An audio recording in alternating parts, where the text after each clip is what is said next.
Welcome to the master classes. कैसे हैं आप लोग? उम्मीद करता हूं अच्छे होंगे और फिट होंगे। सो लास्ट क्लास में हमने गुडविल का पूरा टॉपिक कवर कर लिया था। अब हमारा नया टॉपिक शुरू हो गया जहां पे हम रिवैल्यूएशन अकाउंट बनाएंगे, revaluation of assets and liabilities, कुछ मिसलेनियस क्वेश्चंस हैं जनरल रिजर्व्स और अनडिस्ट्रिब्यूटेड प्रॉफिट पे। उसके बाद आपके फुल फ्लेज क्वेश्चन आएंगे, ओके, जो कि हम धीरे धीरे करके करते चलेंगे सामने, जिसमें आपको proper revaluation account, partners capital account और balance sheet of the new firm बनानी है। तो अभी हम करेंगे रिवैल्यूएशन अकाउंट को। वैसे तो मैंने आपको लास्ट क्लास में नहीं सॉरी लास्ट चैप्टर की क्लासेस में रिवैल्यूएशन अकाउंट अच्छे से सिखा दिया था। फिर से एक बार करते हैं, आइए शुरू करते हैं। देखिए ये है आपका क्वेश्चन नंबर 50 जिसमें रिवैल्यूएशन अकाउंट बनानी है, page number 5.97 TS Grewal 2022। Okay बच्चों, ये क्वेश्चन दे रखा है आपको जिसमें जर्नल एंट्रीज करनी है। और मैंने आपको पहले भी ये बात बताई हुई है, आज फिर बता रहा हूं कि अगर जर्नल एंट्रीज भी करनी है तो आपको पहले रिवैल्यूएशन अकाउंट बनाना पड़ेगा। बिना अकाउंट बनाए जर्नल एंट्रीज करना थोड़ा सा डिफिकल्ट होता है। ऐसा नहीं है कि आप कर नहीं सकते, पर थोड़ा सा डिफिकल्ट होता है। सेकंड थिंग, आपको प्रॉफिट की फिगर निकालने के लिए डिफरेंस लेना पड़ता है, जिसके लिए अकाउंट फिर भी बनाना पड़ेगा ही पड़ेगा। तो इसे बेटर क्या होता है, पहले अकाउंट बना लो फिर एंट्रीज कर दो।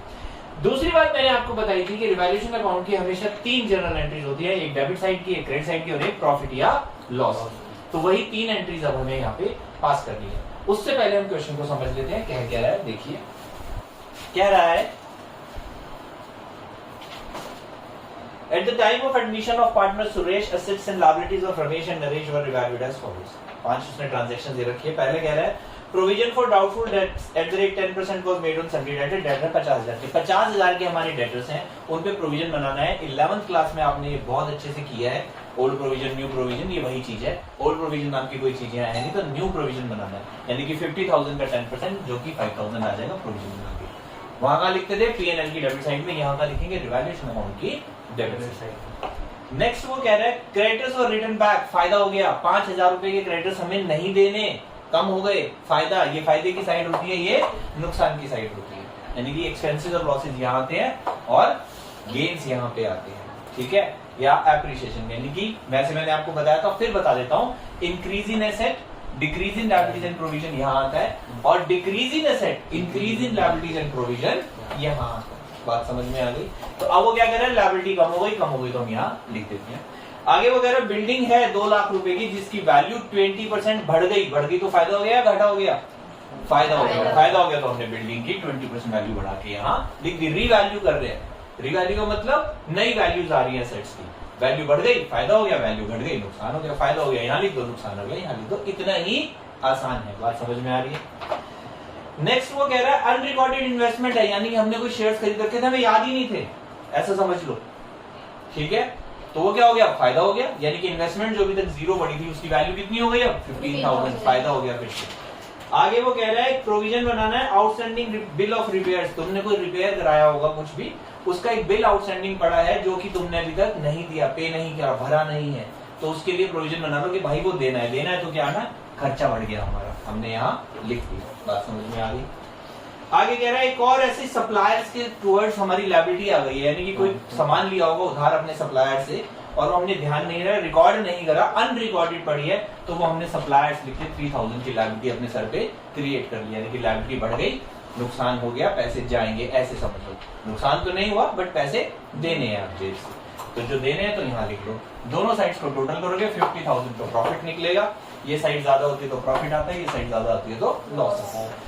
रेशो कोई दे नहीं रखी, इसलिए प्रॉफिट हमने इक्वली डिवाइड कर दिया। अब क्या करना है, अब हमने करनी है इसकी journal entry.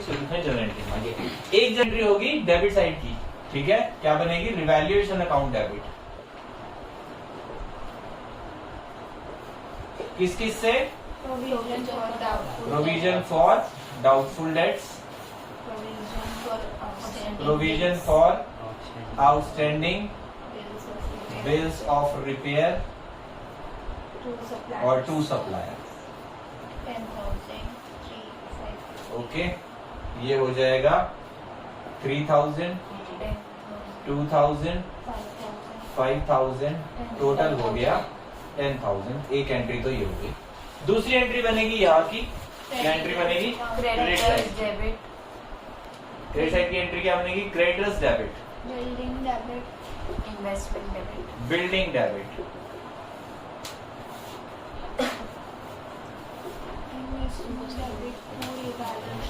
Investment Debit to revaluation. Debit to revaluation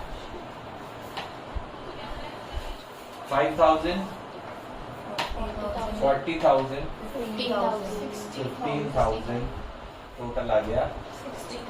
अब तीसरी एंट्री बन जाएगी प्रॉफिट की, which is revaluation account debit To Ramesh capital account.